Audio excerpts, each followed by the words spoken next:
Bienvenidos a la conferencia de la importancia del simbolismo y la vanguardia histórica en la obra artística de José Sabogal.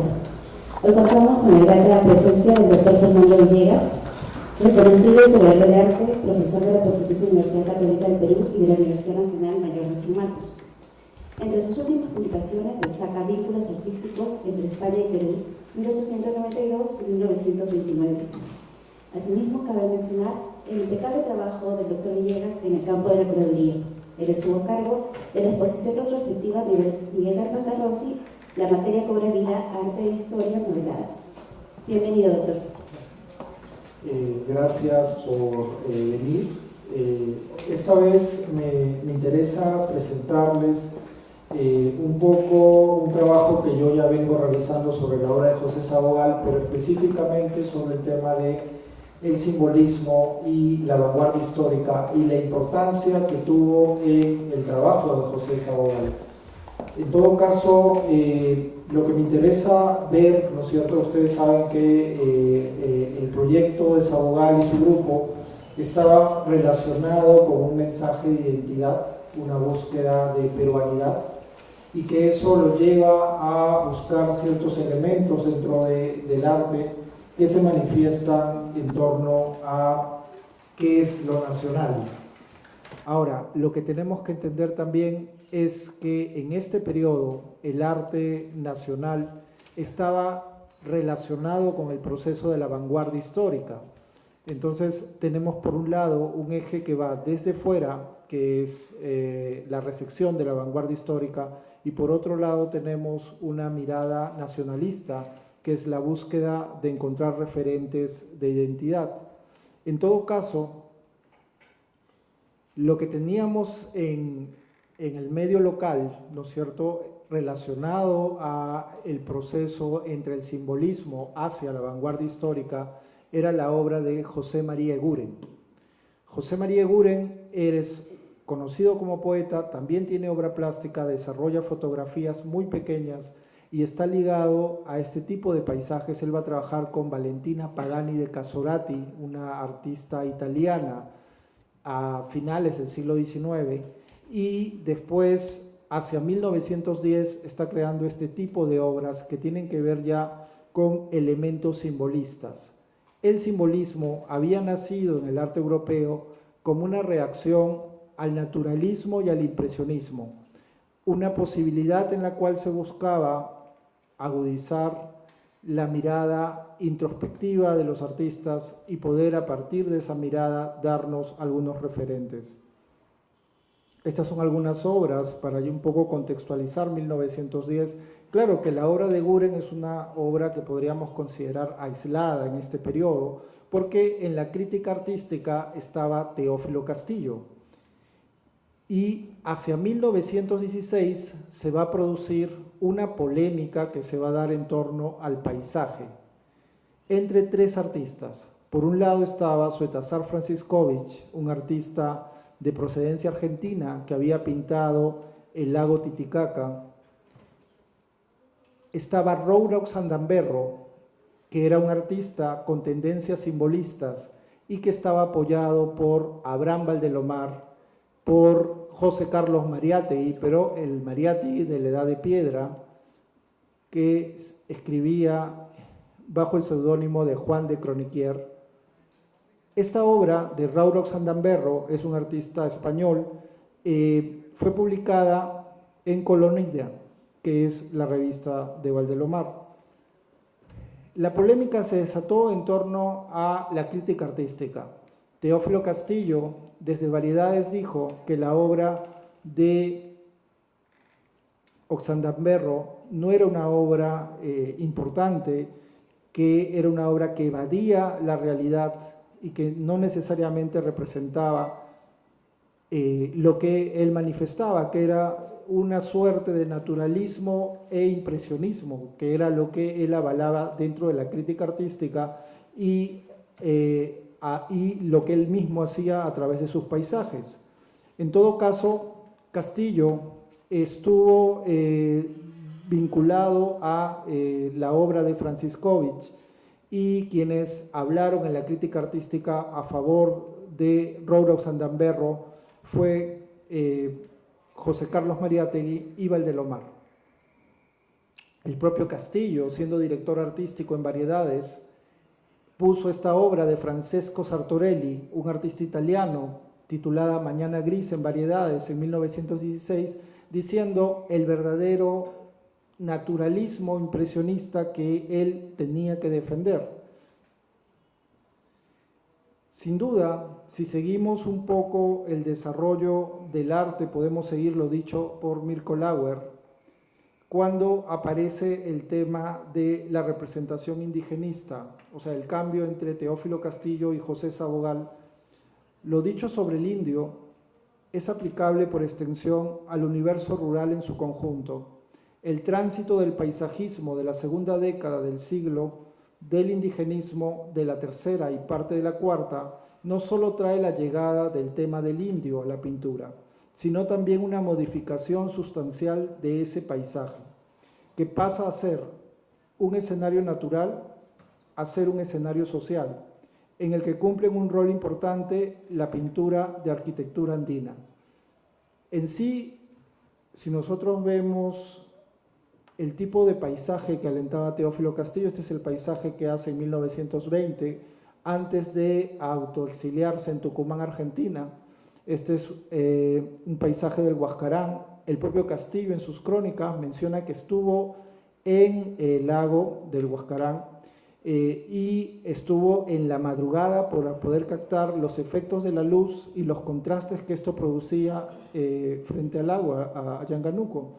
En todo caso, lo que dice Lauer es que el tipo de paisaje que estaba realizando José Sabogal era un paisaje vinculado a elementos simbolistas, por tanto, construcciones simbólicas.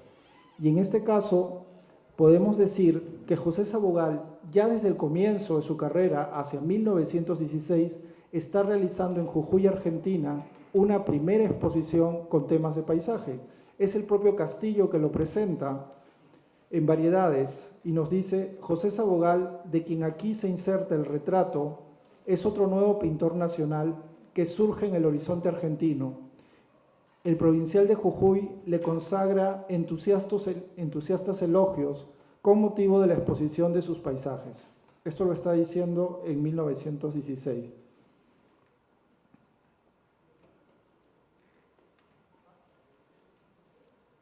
Sin duda, estos dos personajes, José Carlos Mariátegui y Abraham Valdelomar, tendrían un peso fundamental en el desarrollo del proceso creativo del artista José Sabogal. En todo caso, tenemos que entender la figura de José Sabogal, de José Carlos Mariátegui, vinculado al proceso de las vanguardias. Desde 1919, él había viajado a Italia, había conocido a Marinetti. Marinetti incluso tiene una fotografía autografiada por el propio Marinetti, y se dedicó a escribir sobre la vanguardia histórica.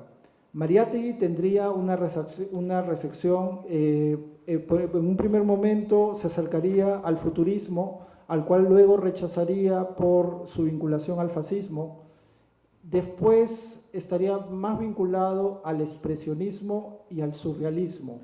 Conocería la obra de Petorruti, del pintor argentino Petorruti.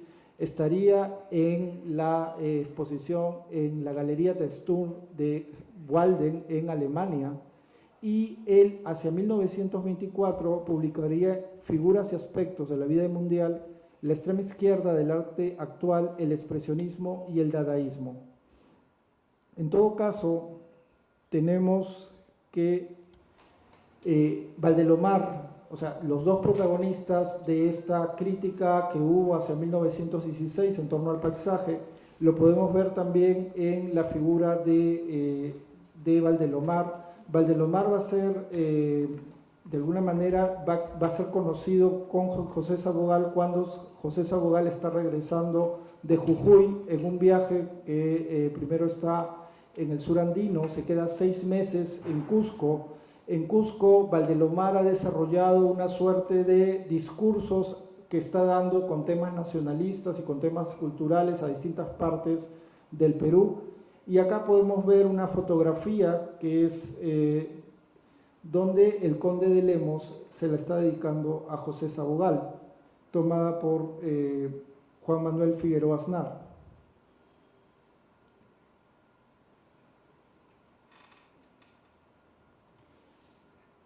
Ahora, lo que tenemos que entender también es que en relación a las diferencias con el impresionismo o el naturalismo, que era lo que proponía Teófilo Castillo en 1920, lo que se introduce a través del paisaje de José Sabogal es una manifestación vinculada, por ejemplo, a los nocturnos. Acá yo les he traído algunos ejemplos de 1921, uno que está basado incluso en una portada que es la carátula de Una Lima que se va, de José Gálvez, y luego tenemos a Juan Limeño. ¿Por qué era la importancia de los nocturnos para el arte simbolista? Había una lógica. Si los impresionistas eran artistas de la luz, lo que se buscaba era lo opuesto. Si se quería caracterizar la sensibilidad humana, y en este caso podemos entender que hacia 1880 la pintura de noche adquirió efectos característicos debido a la influencia, por ejemplo, de artistas como Whistler, quien inventó un tipo de composición que bautizó como nocturno. Sus cuadros, Nocturno Azul y Oro, Valparaíso, de 1866, con suaves matices y contornos difuminados, escandalizó al público acostumbrado a colores brillantes y formas precisas.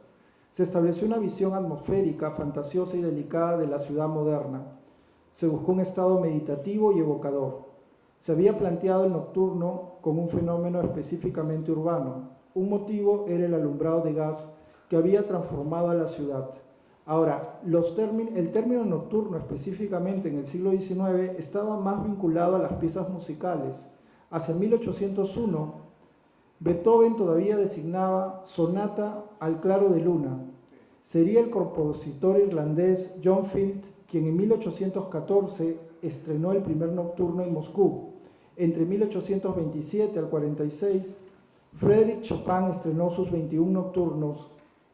Esto es tomado un poco de una exposición que hubo en España vinculada a los artistas que utilizan la luz y la luz nocturna para sus obras. En sí, otros artistas, por ejemplo, en el caso español, podemos citar a Eliseo Meifrén.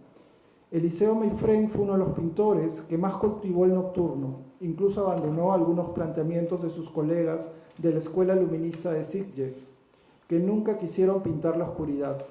Otro artista vinculado a la representación de nocturnos fue Darío de Regoyos, quien había conocido a Whistler en 1884 en el Salón de los Veintes. Cabe mencionar que el Salón de los Veintes es un salón vinculado a la esfera simbolista. Los efectos de noche en puertos y playas eran los temas preferidos realizados desde 1885.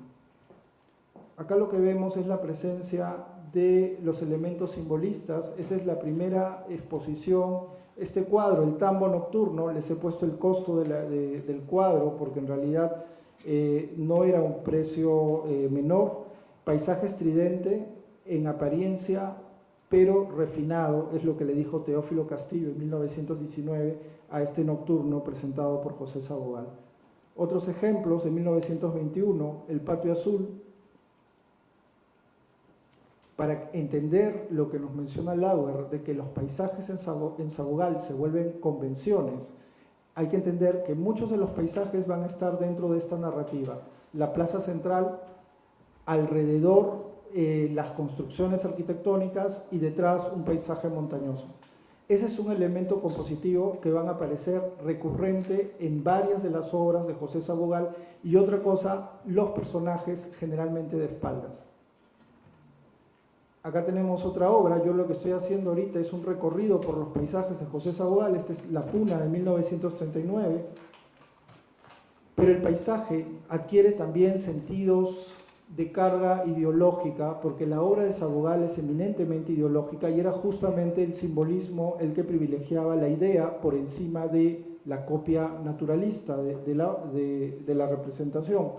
Esta es la iglesia de Chihuahua, Arequipa, la ciudad de Arequipa serviría a José Sabogal para, de alguna manera, evidenciar la propuesta de un mestizaje arquitectónico a través de la arquitectura, tanto de Cusco, pero específicamente en Arequipa, porque para Sabogal la arquitectura en Arequipa representaba la síntesis de ese mestizaje, o obras vinculadas a Tambo Colorado en relación al mundo del Perú antiguo. Acá podemos ver esta noción de mestizaje que es bastante clara en este paisaje que es de naturaleza con elementos arquitectónicos. ¿Por qué? Porque es la vista de Cusco y Sacsayhuamán, pero vemos la representación de una cúpula vinculada a elementos renacentistas, o sea, de origen occidental, pero al costado está la representación de elementos incas vinculados a Sacsayhuamán, y es esta relación entre por un lado lo occidental y por otro lado el Perú antiguo, lo que hace el proceso del mestizaje, que es un elemento central en el caso de Sabogal desde 1925. Acá podemos ver otros paisajes, estos vinculados ya a la costa peruana, el desierto de Sechura, 1951, Sembríos Andinos, Huayna Picchu de 1954. Acá incluso podemos reconocer elementos cubistas. Ahora, estos elementos simbolistas que aparecen en la obra de Sabogal, también tenemos que entender que aparece en los elementos vinculados a el tipo de composición que él está utilizando para elaborar sus obras. Son composiciones que tienden a la planimetría. En este caso hay una superposición de planos, que es propio también del desarrollo moderno del arte en este periodo.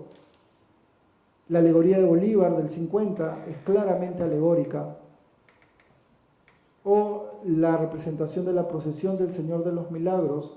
En este caso, lo que me interesa ver también es algunos referentes que la crítica de arte habló cuando José Sabogal expuso por primera vez en Brandes en 1919 en Lima.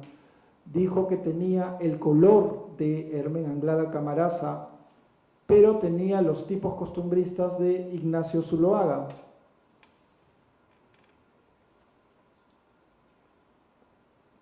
Quería mostrar, pero no voy a poner esta referencia que Sabogal lo hace en los años 30, está vinculada a otro elemento que es importante en la obra de José Sabogal. Ya he hablado del paisaje simbolista como un elemento presente durante todo el desarrollo de su producción artística, pero hay otro elemento que es el expresionismo. Y en este caso me interesa ver, porque claro, a Sabogal, César Moro, Mercedes Gallagher de Part, lo acusaron de pintor de lo feo, ¿no? Y en ese caso, por ejemplo, podemos mencionar lo que dice Mercedes Gallagher de Part en La Mentira Azul. Se siente obligado a amar al indio, pero como pintor genuino que es, solo le gustan verdaderamente en él los rostros de rasgos puros y regulares de las muchachas, aquellos de fuertes líneas de algunos hombres y el magnífico policromado de las indumentarias.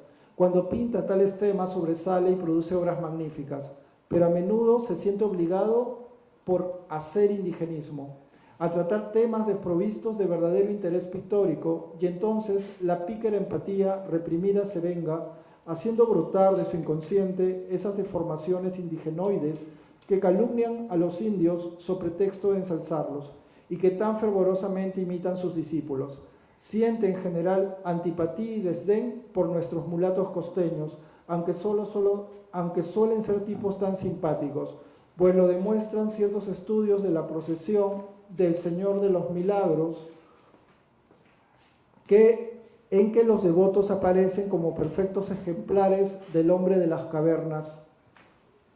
Ahora, esa crítica que hace Mercedes Gallagher de Part también la podemos encontrar en César Moro en los años 30, cuando menciona, porque recuerden que José Sabogal en los años 30 va a ser director de la Escuela de Bellas Artes después del fallecimiento de Daniel Hernández, y acá Moro menciona qué está pasando en la Escuela de Bellas Artes siendo director José Sabogal. La Escuela de Bellas Artes en el Perú es el baluarte más fuerte de la anodina tendencia De ellas salen año tras año hasta la náusea las innumerables mantenedores del arte cretinizante, los que creen cumplir con la misión profundamente transformadora del arte, devorando diariamente su ración de indio al óleo. Esto lo dicen los anteojos de azufre. Acusa a los indigenistas de exportadores del indio turístico que solo ven al indio de la colonia y lo pintoresco y no creen en la actualidad del indio por no dejar sus colorinches. En todo caso, creo que la mejor respuesta la puede dar el propio José Sabogal cuando él nos habla de por qué está haciendo y qué es lo bello para él. Sabogal diría en los años 30, y ahora al tratar de lo bello se hace necesaria una digresión explicativa del arte moderno en la actualidad. La belleza debe considerarse como algo relativo y con marcadas diferencias dentro de la raza y las condiciones económicas del que enjuicia. Para nosotros es feo lo que no tiene espíritu, lo que está carente de carácter. Esas pinturas de artistas adocenadas que no dicen nada, que fotografían con la mano sin otra tendencia que la de hacer cosa bonita, sin preocuparse del verdadero sentido artístico, que es construcción y búsqueda de nuestro verdadero rumbo expresivo. Eso que muchos dicen lindo es lo que nosotros llamamos feo. No puede ser feo un indio pintado tal como es, con toda su expresión, con toda su alma, aunque en algunos casos se exagere la nota, porque esa exageración está diciendo la realidad constructiva del arte moderno. Nosotros estamos poniendo en evidencia al Perú en todas sus formas, en el paisaje, en la figura humana, en el negro, en el indio, en el mestizo. Vamos dando al Perú entero tal como es en realidad y en esta forma vamos haciendo labor eminentemente constructiva, apoyados en la tradición artística de nuestro pasado y encarnando en nosotros una corriente nueva con giros definidos hacia la más pura concepción del arte. Entonces, esto es importante que lo tengamos en cuenta porque creo que engloba un poco una respuesta a ambas críticas. En todo caso, la propuesta de retratos expresionistas en la obra de Sabogal estaría desde el comienzo de 1919, cuando, por ejemplo, Teófilo Castillo menciona de que José Sabogal está en la redacción de Variedades y se pregunta, en días pasados, 1919, José Sabogal ha venido de Cusco, recién va a exponer en Brandes, un compañero nuestro rechazaba como modelo a una niña nada pródiga de belleza, pero en cambio muy espiritual. Él, Sabogal, expertísimo, se apresuró a comprometerla y de su cuerpo plasmó en breves horas sobre la tela una maravilla de carácter y valor racial. Es aquella que figura en el catálogo de su salón bajo el nombre de cepa criolla. Entonces ya vemos que desde 1919 Sabogal tiene una preocupación que es en realidad no captar lo bonito, sino representar el carácter y la posibilidad de enunciarse a través de, digamos, un valor mucho más vinculado a la idealización que era propia del expresionismo. El expresionismo, que está vinculado al arte del norte y que tiene como representantes a dos escuelas, el Puente y el Jinete Azul, y que había desarrollado, por ejemplo, la silografía, en el caso del Puente, podía entender, si nosotros analizamos, por ejemplo, a Worringer, que el arte del norte tenía una distinta mirada que los artistas del sur, y esa mirada no solo estaba presente en el desarrollo de las vanguardias, sino que había estado mucho antes. Había estado en las silografías de Durero, había estado en el patos del retablo de Ixegen. Entonces tenemos que hay muchos elementos que de alguna manera enunciaban esa mirada introspectiva, esa componente espiritual que el expresionismo tenía. Y ahí tenemos que establecer el puente con José Carlos Mariátegui. Mariátegui ha regresado, está en Lima, y Mariátegui conoce a Walden, que era el que conducía la Galería Testur, y ahí es donde de alguna manera se puede vincular, ¿no es cierto?, las propuestas tanto de José Sabogal como las de José Carlos Mariátegui.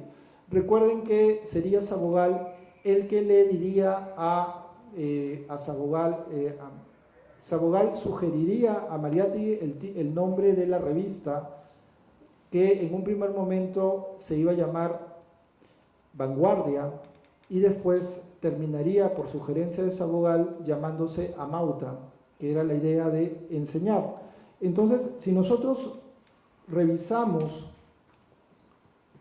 un poco las propuestas vinculadas a los retratos que va a realizar José Sabogal, vamos a encontrar, le interesa la idealización, le interesa el carácter, y en la representación aparecen obras vinculadas a la tipología de los rasgos indígenas, pero también colores, puede poner el celeste en el rostro. Y hay otro elemento que es importante y que caracteriza esta noción que Sabogal tenía del mestizaje. Yo les he puesto la fotografía del personaje representado, este es Luis Alberto Sánchez en 1927, pero lo que vemos es que hay una diferencia notoria entre la imagen fotográfica y el retrato. Sabogal indigenizaba a sus retratos. ¿Por qué indigenizaba sus retratos? Acá pueden ver a su discípulo Enrique Camino Brent, es 1931, y vemos que el retrato de Sabogal tiene pómulos salientes y tiene una nariz aguileña más vinculada al mundo indigenista. Había una noción de complementariedad en la obra de Sabogal. Sabogal buscaba que los peruanos tuviesen una noción o una sumatoria del mestizaje. Entonces, aquellos artistas que de alguna manera fenotípicamente podrían ser blancos, eran representados con sus características indígenas como parte de esa peruanidad. Es como somos parte de distintas razas, o sea, somos una mezcla de varios elementos. Esto también se puede ver, por ejemplo, en unos comentarios que hizo una alumna de la Escuela de Bellas Artes. Ella menciona, le están haciendo una entrevista en los años 70 en Caretas, pero ella ha sido alumna de Daniel Hernández, de Jorge Binatea Reynoso y de José Sabogal. Ella estaba pintando a su hijo.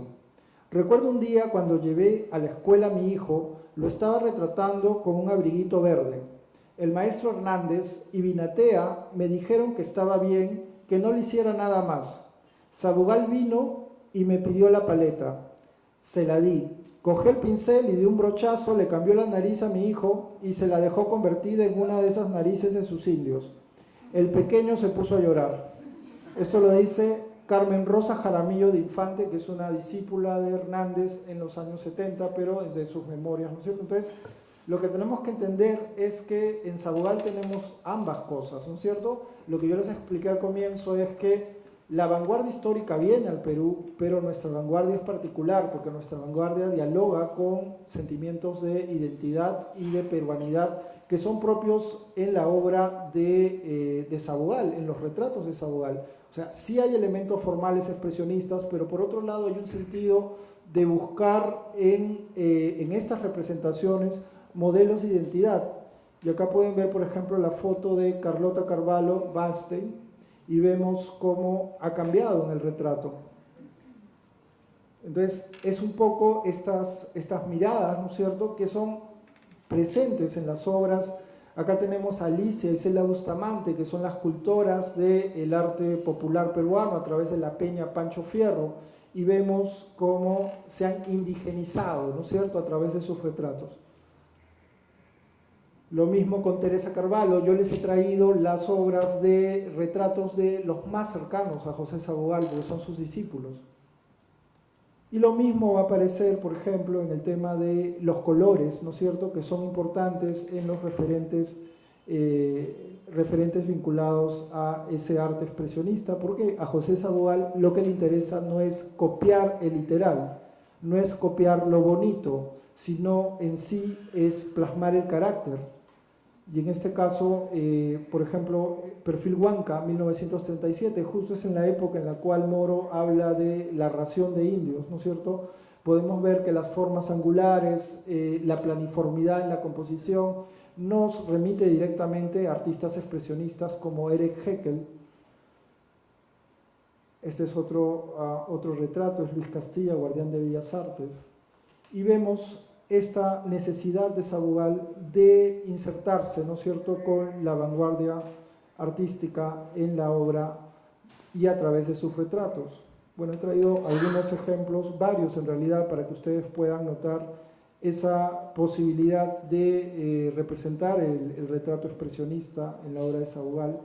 Ahora, otra cosa que es importante tener en cuenta en la obra de Sabugal es porque en algunos casos y algunos críticos hablaron sobre que, a diferencia del muralismo mexicano, donde se manifestaba la denuncia social, Sabugal simplemente nos había traído retratos, ¿no es cierto?, nos había traído paisajes.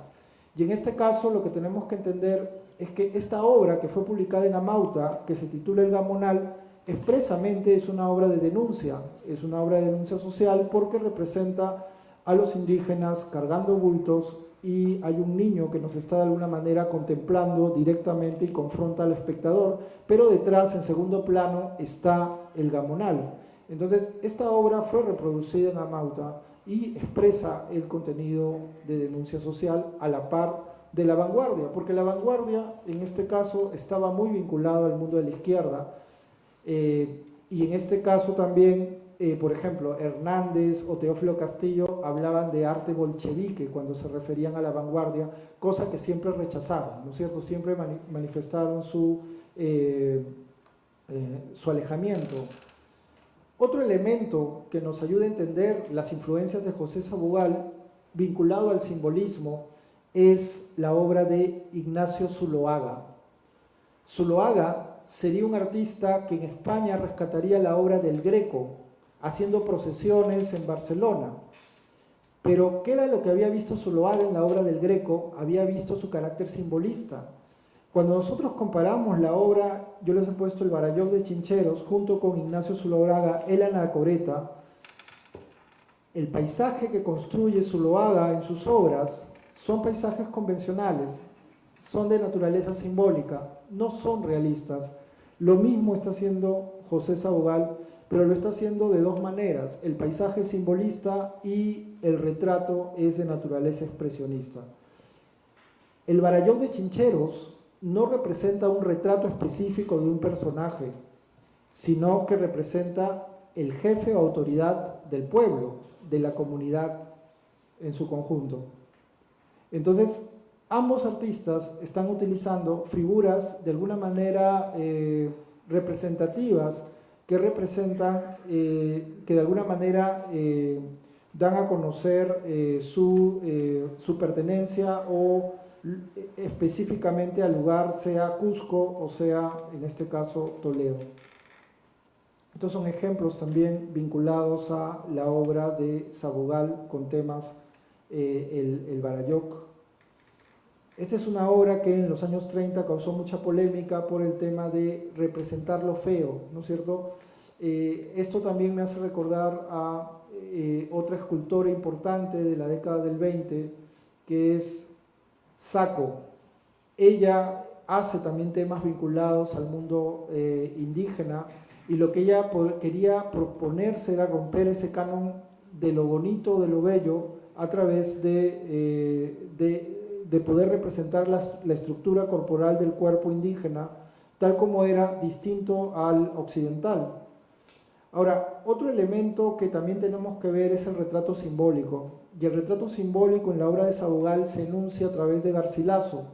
Garcilaso sería un componente alegórico importante, y lo podemos ver en los murales que hace en 1945 en el Hotel de Turistas de Cusco, actual Sociedad de Beneficencia Pública de Cusco. Vemos la figura de Garcilaso y vemos elementos que son alegóricos en su obra, por ejemplo la presencia de caballos, la presencia de una columna, la presencia de la cúpula, y por el otro lado los elementos de arquitectura pétrea inca o la representación de la vicuña o el puma. Garcilaso sintetizaba el mestizaje porque era la mezcla de ambas partes. Eso también se va a dar en este retrato con claros símbolos cubistas, nos recuerda un poco la señorita Savignón, y en este caso el propio retrato del personaje de Garcilaso es una síntesis simbólica de lo que representa el proceso del mestizaje. Por un lado está la pluma que escribe los comentarios reales y por otro lado está la representación de un indígena. Fíjense el detalle de que de la mano indígena sale la flama o la iluminación para poder escribir por la otra mano. Y otro elemento que sin duda es simbólico es la aparente relación con la figura de Cristo, porque la figura representada por el lado blanco tiene barba y tiene el cabello largo y de alguna manera Sabugal había hablado del mestizaje y había propuesto esa relación que tenía que ver con que en el caso de Perú había habido un proceso de el origen, que era el mundo inca, luego había habido un proceso de transformación con el mundo virreinal y después el producto de esto lo tituló Planteles Acriollados, siendo Garcilaso el primer iniciador de este proceso de mestizaje y siendo Fierro otro representativo artista vinculado ya a la tradición mulata. Estos son ejemplos de retratos también desde la mirada expresionista. Vemos que el expresionismo dialoga y en varias de las, puede hacer silografías vinculadas al expresionismo o una escultura. Estos son algunos ejemplos. Otro elemento alegórico importante y que muestra esta naturaleza simbólica en la propuesta de José Sabugal sería la importancia que le concedió a la fuente de Arones. La fuente de Arones, que esta es una fotografía de época, englobaba un poco la idea del mestizaje. Si ustedes ven la fuente de Arones, que es una fuente en la ciudad de Cusco, vemos que en la parte superior tiene una cruz cristiana y luego tiene un elemento antropomorfo que puede estar vinculado al mundo del Perú antiguo. La mezcla de ambas evidenciaba el componente mestizo de la ciudad de Cusco. Cusco con paredes pétreas en una parte y en la parte superior elementos occidentales. Y en sí, cuando cambiaron esta fuente, Sabugal habló para el barrio de Santa Ana o Carmenca, de antigua y famosa recordación incaica. La fuente de Arones era el prólogo plástico o también, volviendo al Cusco, era el epílogo de la barriada. Allí comenzaba y allá acababa la impresión intensa de un barrio de ensueños y de un barrio de brujas. Lo que en Santa Ana tenía movida cusqueña lo han extirpado, lo han arrancado con saña bárbara. La mariangola debió tocar a rebajo el día en que se cometió el atentado. Esta campana famosa y la humilde fuente de Arones son huacas que tienen el mismo profundo valor popular. ¿Qué contraste más grande con la insulsa fuente de la Plaza Mayor? Esa figura ridícula de piel roja enseñoreando en el corazón del Cusco, como precursor de la barbarie que se ensañara con la mujer de piedra, con la mujer cusqueña de la fuente de Arones, no existe ninguna razón que no sea subsanable para restituir a su mismo lugar, a su domicilio legal, tal como se encontraba antes ese pedazo del alma urbana del viejo e interesante Cusco. Esto lo dicen en 31.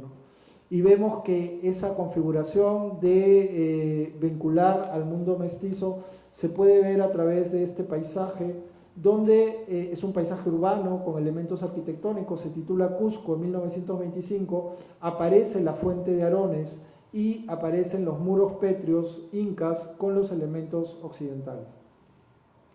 Esta es otra obra de la fuente de Arones de 1925, entonces era un elemento recurrente e importante para su obra, y acá tenemos una silografía también con la fuente de Arones. Y otras obras, esta es una acuarela sobre papel, es un proyecto de mural, pero que alude a esta representación antropomorfa femenina que claramente vinculada a la fuente de Arones. Otro elemento donde radica el simbolismo en la obra de Sabugal serían los murales que haría para el Panteón de los Próceres. Durante la celebración del centenario se pensó tener un panteón de los próceres de la nación. Esto se empezó a hacer en 1921. Se remodeló la iglesia de San Carlos en el Parque Universitario, que pertenecía a la Universidad de San Marcos. El 10 de diciembre de 1924, por la mañana se inauguró el Panteón de los Próceres, a quienes consagraron su vida por la independencia, y se exhibió la espada de Bolívar que el gobierno de Venezuela prestó para las fiestas. Entonces, tenemos que las pechinas del Panteón de los Próceres hay alegorías, la prudencia, la templanza, la fortaleza y la justicia, que son murales realizados al temple y están muy vinculados al viaje que hace José Sabogal a México. Cuando hace su viaje a México, él pudo ver las obras de Diego Rivera en el Anfiteatro Bolívar, en el Colegio Preparatorio Nacional de México. Rivera era un artista influenciado por el cubismo, que había expuesto en 1915 en Madrid, España, y en ese periodo era un artista cubista. Ya en los años 20, el muralismo mexicano iba a desarrollar una relación entre el Estado y pintar las paredes de los edificios públicos. Es en ese momento que José Sabogal viene y puede ver estas obras, y de alguna manera él quiere regresar a Perú y hacer murales, pero no tuvo las condiciones ni las posibilidades para desarrollar su obra.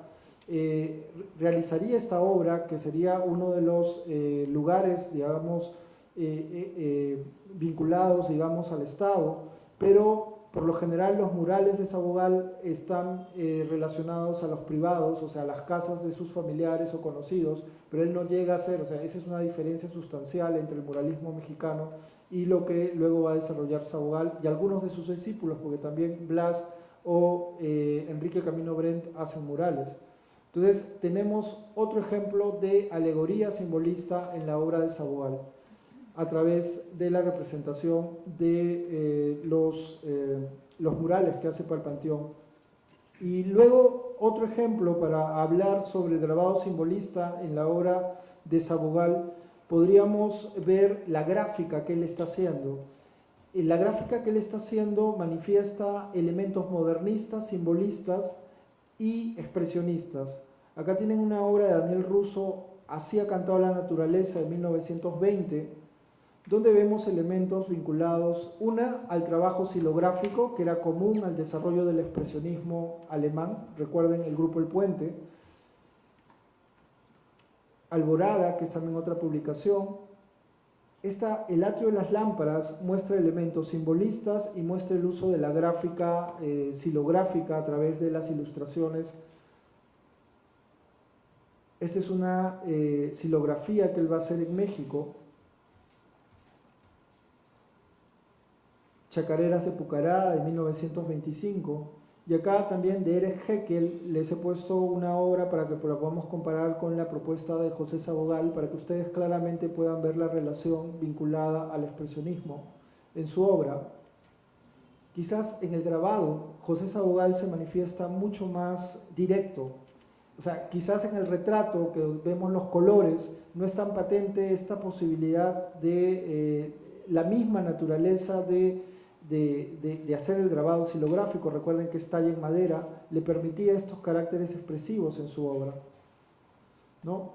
Lo que les decía de la superposición de planos que es presente en su obra y que le da esta naturaleza moderna a sus paisajes y a sus grabados,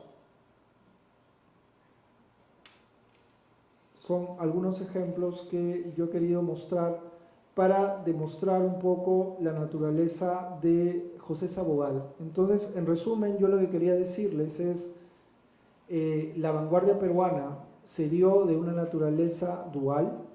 Hubo un proyecto de país basado en el mestizaje, y ese proyecto de país se vinculó en la obra de José Sabogal a través del simbolismo y el expresionismo. Muchas gracias.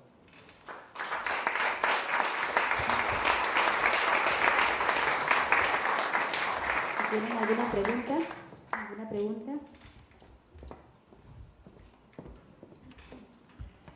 Bastante interesante su charla. Yo quería hacerle 3 preguntas. La primera, ¿pintó sobre metal? ¿Hay alguna pintura sobre metal? Hizo litografías sobre En los metal. años 50, pero no recuerdo que haya hecho sobre metal. ¿Cuál es el formato más chico y el formato más grande que tiene Sabogal? Distintos formatos. ¿El más chico cuál? Bueno, los grabados son los más pequeños. ¿Alguna otra pregunta?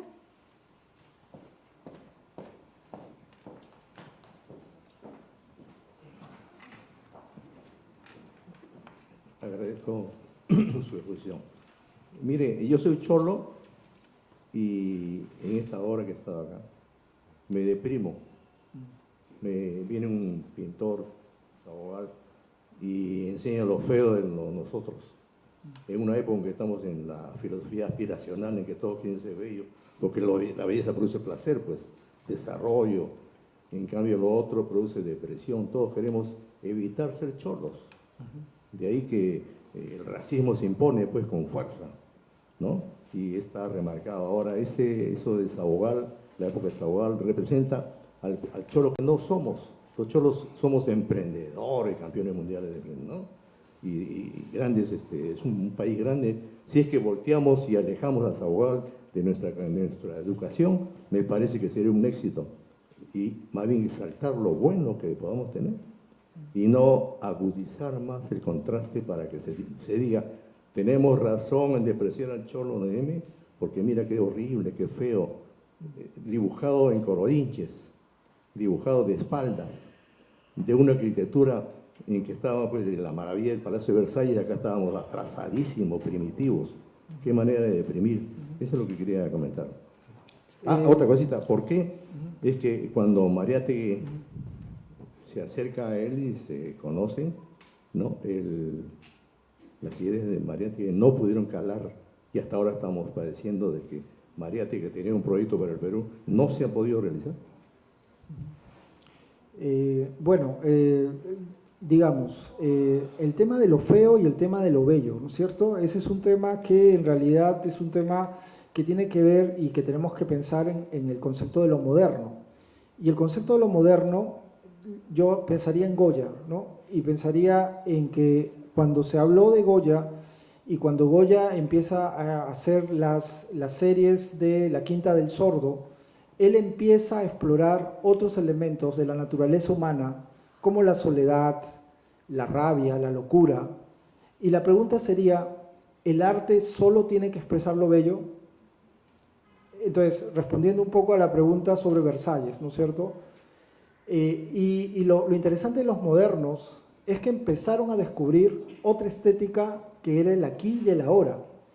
Esa naturaleza de pensar en el aquí y el ahora les empezó a hacer entender de que el arte tiene la capacidad de representar todos los aspectos de la naturaleza humana y nos guste o no nos guste, no todo en la naturaleza humana es bella.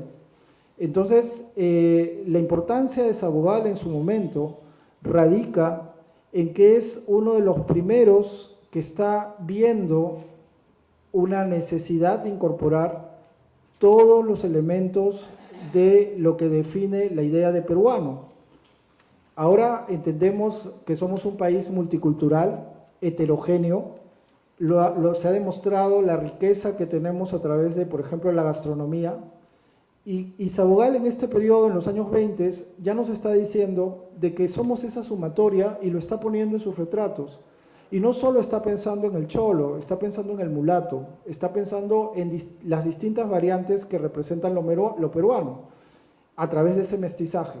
Entonces, en ese sentido, lo importante es entender la época, ¿no es cierto?, el periodo en el cual está desarrollando su producción y cómo a través de su obra, yo podría mencionar una anécdota de Teófilo Castillo, que generalmente lo quieren poner opuesto a Sabogal, y Castillo fue uno de los propulsores de un arte nacional. Castillo, cuando vio la exposición de Sabogal, se empezó a reír y Sabogal se acercó y le preguntó, ¿por qué se está riendo de mi exposición? Y él le dijo, la cara que van a poner los limeños al ver sus retratos. Castillo le hizo la mejor crítica a Sabogal, dijo que Flores, que era su discípulo, había quedado empequeñecido frente a los paisajes de José Sabogal. O sea, fue y Sabogal, en gratitud, le regaló el Carnaval del Tílcara, que era uno de los cuadros que había pintado en Jujuy, Argentina, y que es uno de los primeros con temas costumbristas indígenas. Entonces, lo que tenemos que entender es eso, ¿no es cierto? Los artistas de este periodo y los artistas modernos se están nutriendo de una estética que de alguna manera ni Mercedes Galaer de Par lo pudo entender, ni Moro lo pudo comprender en su, digamos, vio lo de afuera, vio lo externo, pero no vio el sentido interno. Y en el sentido interno había un contenido ideológico muy fuerte en Sabogal.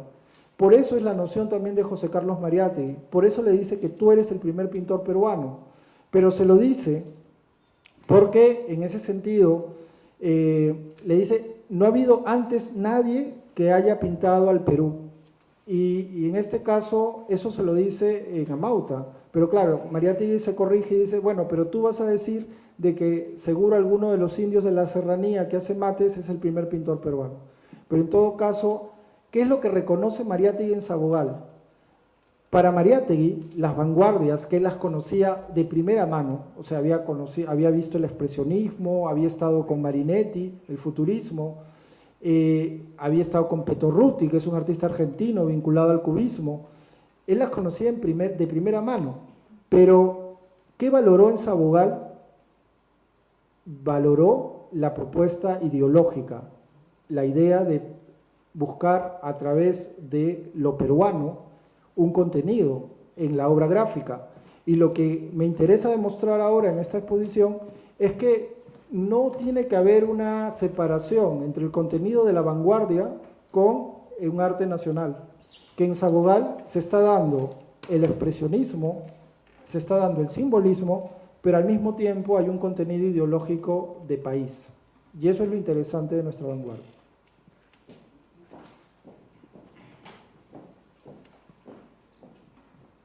Buenas noches, gracias por la exposición.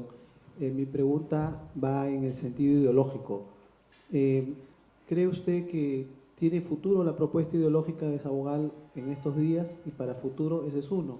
Ahora, con la parte, digamos, en la parte de que él ve la belleza en lo indio y lo, digamos que indigeniza a los discípulos, ¿no? Yo he visto mucho en sus pinturas que, no sé si estoy equivocado, pero usted cómo lo ve, esa sería mi pregunta, ¿no? La segunda, el principio de autoridad que se ha perdido en el país, ¿no? Él pinta el Barayó con todo ese contenido ideológico que tiene esa autoridad elegida por toda la comunidad, ¿no? Y por otro lado, también abre un paso en los nocturnos, abre un paso, o sea, su arte de él es múltiple, ¿no? Porque has hablado de Federico Chopin y de otras relaciones, ¿no? Entonces, ¿crees tú que todavía existe la posibilidad de ir por ahí en el análisis ideológico del país que se ha perdido? Sobre todo que ahorita vamos a entrar a una elección con los mismos de siempre. Gracias.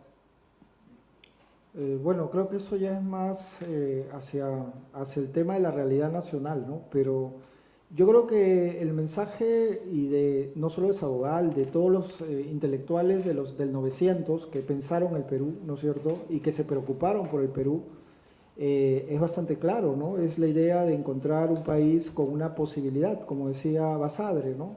El Perú puede ser un problema, pero al mismo tiempo puede ser una posibilidad. Y en ese sentido, creo que los intelectuales del 900, y en ese caso José Sabogal, nos proponen una mirada de un Perú heterogéneo, de un Perú que no olvida su cultura y que sí puede dialogar con el mundo europeo sin necesidad de ser lo que somos. Eso es lo interesante, ¿no? Entonces, frente a ese mensaje, pues tenemos una deuda todos los peruanos, ¿no es cierto?, que asumir, porque en realidad hemos tenido gente de bastante capacidad intelectual que ha pensado el Perú y que nos ha dado líneas de acción para poder seguir sus pasos, ¿no? Entonces yo te respondería de esa manera.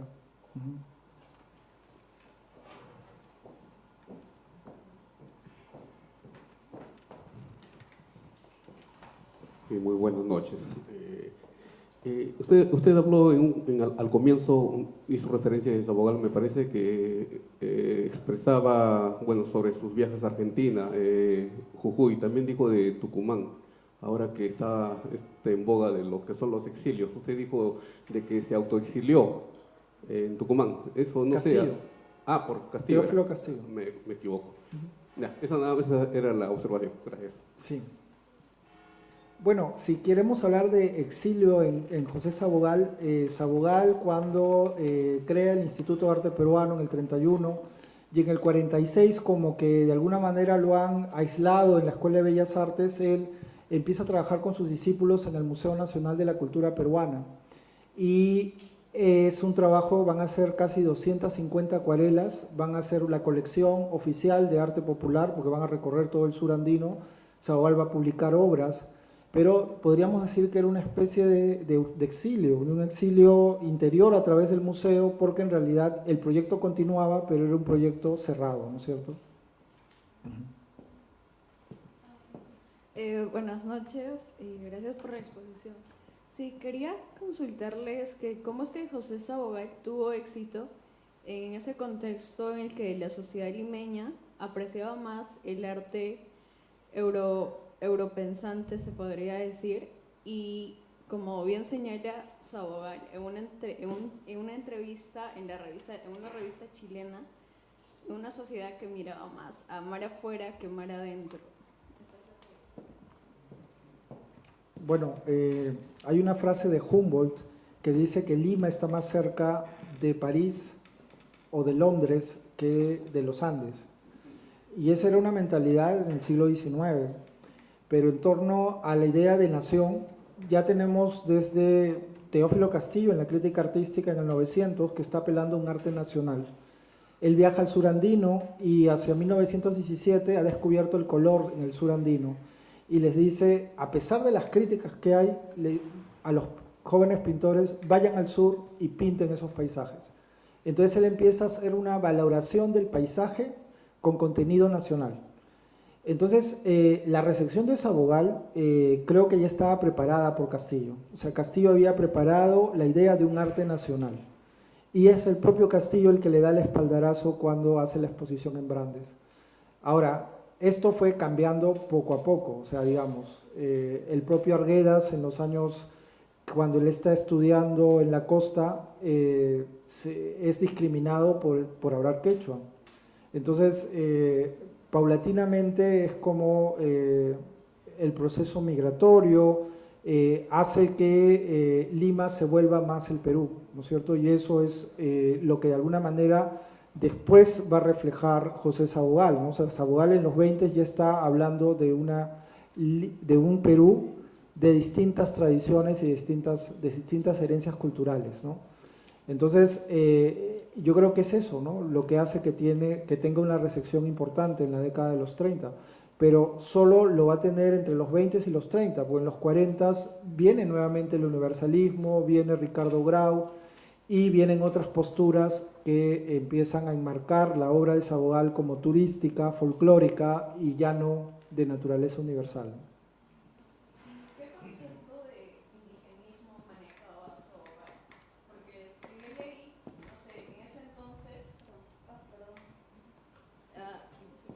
Entonces, la definición de indigenismo variaba entre época y época, y eso es lo que quería preguntar. Sí, sí lo he escuchado. Mira, es que en realidad indigenismo fue un mote que le pusieron y fue un insulto en realidad para él. Él hablaba de peruanismo y esta idea de indigenismo nació ya en los años 30. Si ustedes revisan la historiografía de Sabogal desde el 19, la década de los 20, se habla de cusqueñismo, se habla de peruanismo en su obra, y indigenismo nace justo con César Moro, nace en los años 30 cuando él es director de la Escuela de Bellas Artes y era para decir pintor de indios, pintor de lo feo. Y en este caso, esa era un poco la mirada que se tenía en la década de los 30. Cuando él sale de Bellas Artes, de la dirección de Bellas Artes, él menciona y dice, bueno ya, acepto el epíteto, somos indigenistas, pero somos indigenistas culturales. Entendemos de que pintamos el Perú en todas sus realidades. Entonces, un concepto que más se acerca a su obra está vinculado a dos miradas. El mestizaje, como un proceso cultural de larga duración que nos viene desde el Perú antiguo hasta nuestros días y que se evidencia en el arte popular, que para él era el verdadero arte peruano. Y por otro lado, el proceso vinculado a esta idea de representar lo peruano en todas sus realidades, ¿no? A ver, la última pregunta, por favor.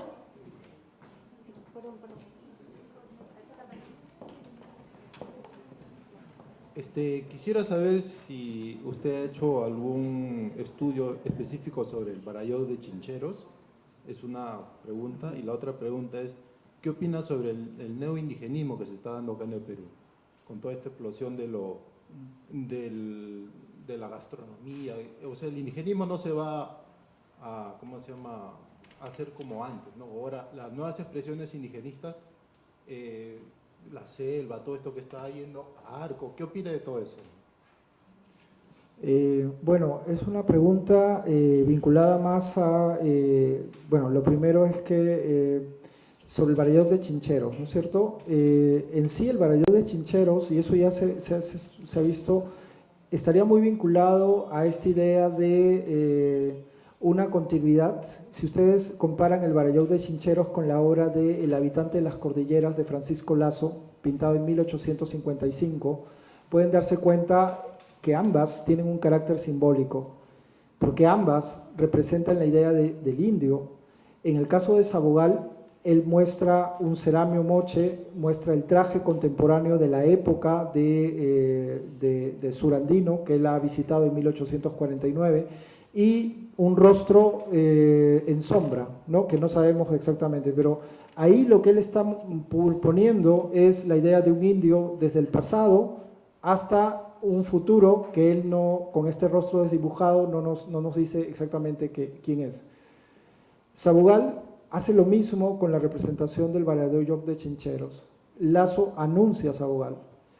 ¿Por qué? Porque en el caso de Sabogal, lo que se está mostrando en el Barayó de Chincheros es un paisaje simbolista, porque el paisaje que está detrás es la ciudad de Cusco, pero al mismo tiempo está representando al Barayó como principio de autoridad. Es el jefe, el que dirige, el que decide en el pueblo, en la comunidad. Y en este caso está representado con la vara de mando, pero esa vara de mando tiene una tradición en el tiempo, y esa tradición se remite a la Puerta del Sol de Tiahuanaco, al dios de las varas. Entonces ahí también vemos esa continuidad en el tiempo, ¿no?, que es lo mismo que mostraba Lazo.